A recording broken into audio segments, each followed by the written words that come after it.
پیارے بچوں، السلام علیکم۔ میں ہوں آپ کی آپی اور آج میں آپ کو ایک اور نئی کہانی سناؤں گی۔ ایک دفعہ کی بات ہے کہ ایک بادشاہ نے اپنے بیٹے کو پڑھانے کے لیے ایک استاد صاحب کا بندوبست کیا تھا۔ انہوں نے استاد صاحب کو کہا کہ میرے بچے کو دین پڑھائیے، کل کو اس نے حکومت کو بھی سنبھالنا ہے، تو میں چاہتا ہوں کہ یہ دین سے بھی آگاہ ہو جائے۔ آپ اس کو خود سکھائیے اور پڑھائیے۔ نیک بزرگ بڑے درویش عالی بادشاہ کے بیٹے کو پڑھانے لگے۔ اسباب مکمل ہو گئے، قرآن مجید پڑھایا، احادیث طیبہ کا درس دیا، اصول فقہ سے روشنا کرایا۔ جب بچے نے مکمل تعلیم حاصل کر لی اور آمین ہو گئی، دستار ہو گئی، فارغ ہو گئے، تو پھر ایک دن استاد صاحب نے کہا، بیٹے کل تم نے ضرور آنا ہے، کچھ بات کرنی ہے۔ صبح شہزادہ استاد صاحب سے ملنے آ گیا تو استاد صاحب نے کنڈی لگا لی، ہاتھ میں درہ پکڑ لیا اور مار مار کے پورے وجود کو زخمی کر دیا۔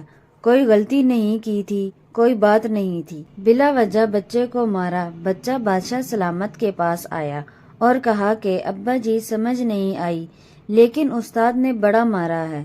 بادشاہ سمجھدار تھا، کہنے لگا، بیٹا استاد باپ ہوتا ہے اور زیادتی نہیں کرتا، کوئی بات ہوگی، میں تیرے استاد کو کٹہرے میں نہیں کھڑا کروں گا۔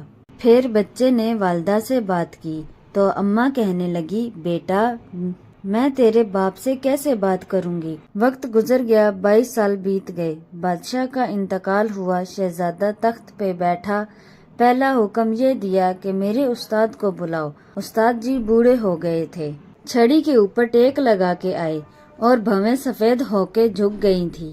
یوں آنکھ کھول کے بڑی مشکل سے دیکھا، کہنے لگے، شہزادے حکم ہو، مجھے کیوں بلایا؟ کہنے لگا، میں شہزادہ نہیں، اب میں بادشاہ بن گیا ہوں۔ استاد جی 22 سال گزر گئے، آپ نے مجھے مارا تھا اور وہ آپ نے زیادتی کی تھی، میرا قصور کوئی نہیں تھا، تو نہ تو میری روح سے درد گیا ہے نہ میرے جسم سے گیا ہے، میں بے اختیار تھا، پوچھ نہیں سکتا تھا، لیکن آج با اختیار ہوا ہوں۔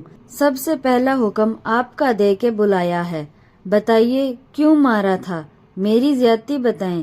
تو بوڑھے استاد کی آنکھیں آنسوؤں سے بھر گئی۔ وہ کہنے لگے، بیٹا آج کے دن کے لیے ہی مارا تھا، میں یہ جانتا تھا کہ میری زندگی میں یہ دن ضرور آئے گا اور آج میری مراد پوری ہو گئی۔ استاد صاحب کس لیے مجھے مارا تھا، مجھے سمجھائیے۔ آپ نے فرمایا کہ بیٹا کتنے سال ہو گئے تجھے مار کھائے ہوئے؟ وہ کہنے لگا کہ 22 سال ہو گئے ہیں۔ استاد بولے کہ زخم بھولے تو نہیں، درد ختم تو نہیں ہوا نہ تمہارا؟ 1 منٹ کے لیے بھی تمہارے حافظے سے یہ بات مٹی نہیں؟ تو وہ بولا کہ استاد جی روز بات کو یاد کرتا تھا۔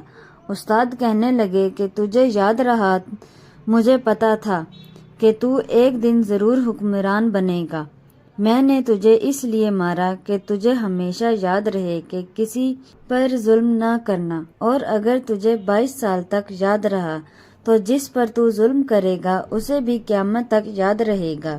اور یہ یاد رکھنا کہ تو آج با اختیار ہوا ہے تو نے مجھے بلا لیا ہے، قیامت کے دن غریب اور مظلوم لوگ با اختیار ہو جائیں گے، رب کریم کی بارگاہ کے اندر ان کا اختیار ہوگا، اللہ کی حکمرانی ہوگی، پھر وہ بلائیں گے۔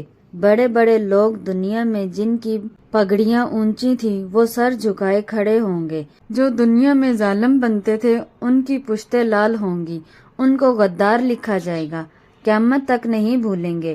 ظلم کرنا تو سوچ سمجھ کے کرنا، اتنا کرنا جتنا تم سہ سکتے ہو، اتنی زیادتی کرنا جتنی قیامت میں تم برداشت کر سکو۔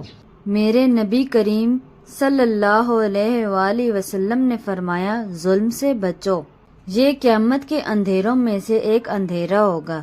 زندگی میں زیادتی نہ کریں، اگر تھوڑی دیر کے لیے کوئی چیز برداشت کر جائیں گے تو وہ فائدہ دے جائے گی، کچھ دیر کے لیے اگر سہ جائیں گے تو نفع مل جائے گا۔ سہنے کی کوشش کریں لیکن زیادتی نہ کریں۔